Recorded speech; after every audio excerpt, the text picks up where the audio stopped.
सुप्रभात बच्चों, आज हम आपकी पाठ्य पुस्तक हिंदी के पाठ 5 का अध्ययन करेंगे जिसका शीर्षक है संज्ञा।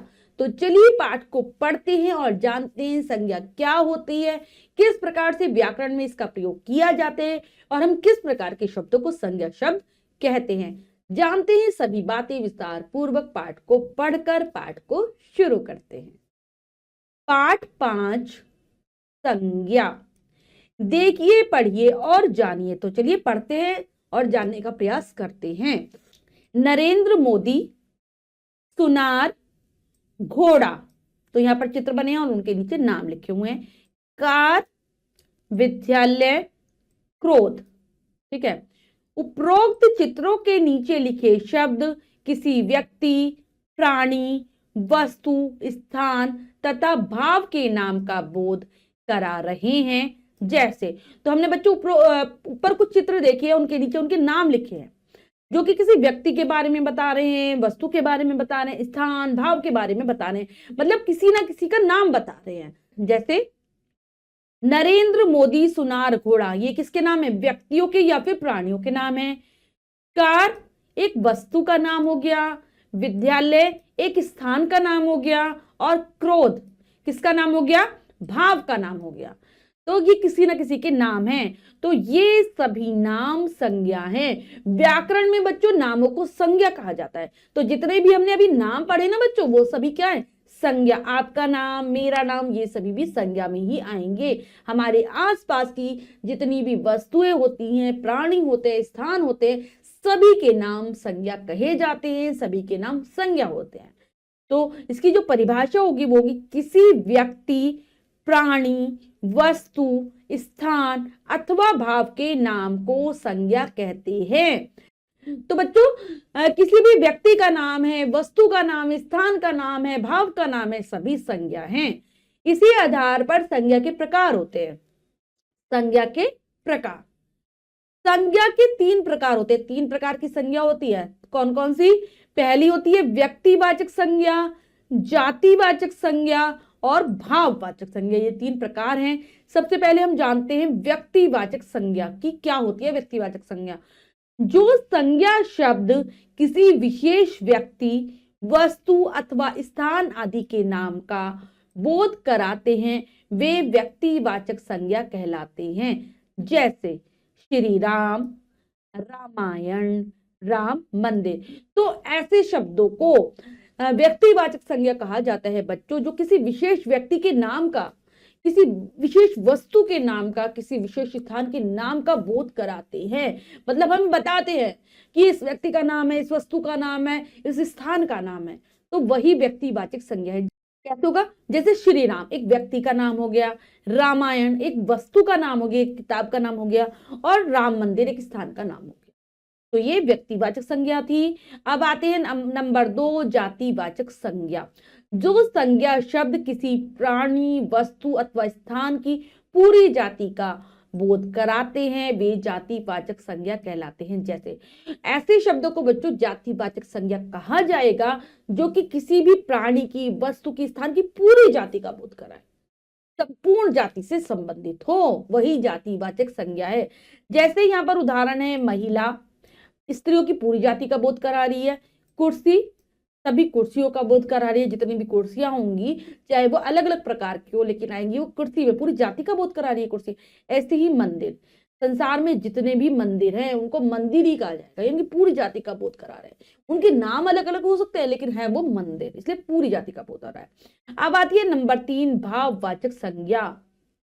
जो संज्ञा शब्द किसी प्राणी, वस्तु अथवा स्थान के गुण, दोष, दशा, अवस्था अथवा भाव का बोध कराते हैं, वे भाववाचक संज्ञा कहलाते हैं। जैसे, तो बच्चों ऐसे शब्दों को भाववाचक संज्ञा कहा जाता है जो किसी भी प्राणी के, वस्तु के, स्थान के या तो गुण बता दें, दोष बता दें, उनकी दशा, अवस्था और उनके मन के भाव का बोध कराए। मतलब अगर प्राणी है तो उसके मन के में बहुत सारे भाव उठते हैं, उनका बोध कराती है भाववाचक संज्ञा। वस्तु की क्या बता देगी? गुण, दोष। प्राणी की दशा भी बता देगी, अवस्था भी बता देगी। ठीक है, स्थान की दशा, अवस्था बता देगी।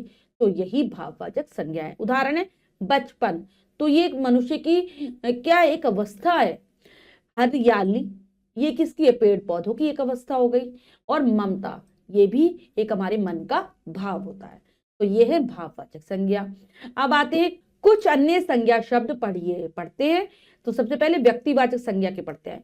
कबीरदास, गीता, जयपुर, हवा महल, सचिन तेंदुलकर। अब आते हैं जातिवाचक संज्ञा पे। मानव, पेड़, चिड़ियाघर, तोता और लड़की, ये हो गई जातिवाचक संज्ञा। पढ़ते हैं भाववाचक संज्ञा। कौन सी होती है? मिठास, गुस्सा, वीरता, बुढ़ापा और गरीबी। तो ये हमने संज्ञा शब्दों को पढ़ा। अब हमने जो भी पढ़ा है उसको एक बार दोहरा लेते हैं। हमने सीखा के अंतर्गत किसी व्यक्ति, प्राणी, वस्तु, स्थान अथवा भाव के नाम को संज्ञा कहते हैं। किसी व्यक्ति, प्राणी, वस्तु, स्थान या भाव का नाम ही क्या कहलाता है? संज्ञा कहलाता है। संज्ञा के 3 प्रकार होते हैं, व्यक्तिवाचक संज्ञा, जातिवाचक संज्ञा और भाववाचक संज्ञा। जो संज्ञा शब्द किसी विशेष व्यक्ति, वस्तु अथवा स्थान के नाम का बोध कराते हैं वे क्या है? व्यक्तिवाचक संज्ञा कहलाते हैं। जो संज्ञा शब्द किसी प्राणी, वस्तु अथवा स्थान के गुण, दोष, दशा, अवस्था अथवा भाव का बोध कराते हैं वे भाववाचक संज्ञा कहलाते हैं। तो बच्चों जो भी हमने सीखा है उसको दोहरा लिया है हमने। अब अभ्यास कार्य कर लेते हैं। आओ अभ्यास करें के अंतर्गत पहला प्रश्न पढ़ते हैं, करने का प्रयास करते हैं। सही विकल्प पर सही का चिन्ह लगाइए। प्रश्न में 3 विकल्प है, 2 विकल्प गलत है, 1 विकल्प सही है। हमें सही विकल्प को चुनना है, सही का निशान लगा देना है। करते हैं। संज्ञा के कितने प्रकार होते हैं? 2, 3, 4। तो संज्ञा 3 प्रकार की होती है बच्चों, अभी हमने पढ़ा था पाठ में। जातिवाचक संज्ञा शब्द किनकी? संपूर्ण जाति का बोध कराते हैं। प्राणियों की, वस्तुओं की, दोनों की। तो ये दोनों की संपूर्ण जाति का बोध कराते हैं जो जातिवाचक संज्ञा शब्द होते हैं। पुस्तक शब्द किस संज्ञा का उदाहरण है? व्यक्तिवाचक, जातिवाचक, भाववाचक। तो पुस्तक जातिवाचक संज्ञा का उदाहरण है। अब आता है बुढ़ापा शब्द किस संज्ञा का उदाहरण है? व्यक्तिवाचक, जातिवाचक, भाववाचक। तो ये भाववाचक का उदाहरण हो गया।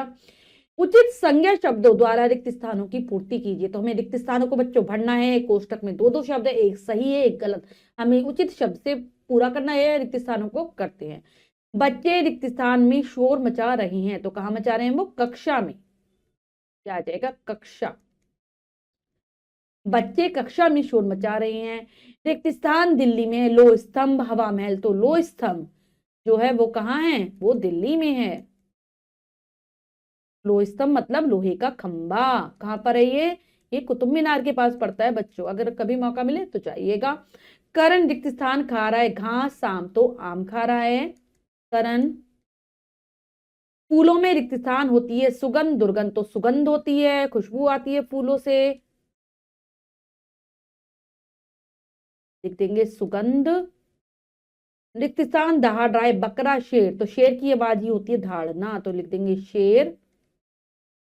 रसगुल्लों में रिक्त स्थान होती है खटास, मिठास। तो क्या होती है रसगुल्लों में? मिठास। लिख देंगे मिठास। अगला प्रश्न है सही मिलान कीजिए। तो यहाँ पर 2 कॉलम है, हमें मिलान कर देना है। करते हैं। मिठास, मिठास किसका उदाहरण होता है बच्चों? भाववाचक का। धोबी, धोबी क्या है? जातिवाचक में आए। संपूर्ण धोबियों की जाति का बोध कराता है। हवा महल, ये क्या है? एक स्थान का नाम है तो व्यक्तिवाचक संज्ञा। गरीबी एक भाव होता है तो भाववाचक संज्ञा। राम एक व्यक्ति का नाम है तो व्यक्तिवाचक संज्ञा। और विद्यालय जाति से संबंधित है तो जातिवाचक संज्ञा। तो बच्चों ये कार्य हमने बहुत अच्छे से समझकर पूर्ण कर लिया। इसके बाद जो भी कार्य दिया गया है वो आपको स्वयं करना है सुंदर अक्षरों में अपनी अभ्यास पुस्तिका में। बच्चों आज हमने पाठ के माध्यम से संज्ञा के विषय में जाना कि संज्ञा सभी के नामों को कहते हैं व्याकरण में। आशा करती हूँ यह पाठ आपको बहुत अच्छे से समझ आ गया होगा। पाठ को फिर से जरूर पढ़ लेंगे। मिलते हैं अगली कक्षा में नए पाठ के साथ। तब तक के लिए स्वस्थ रहिए, प्रसन्न रहिए। धन्यवाद।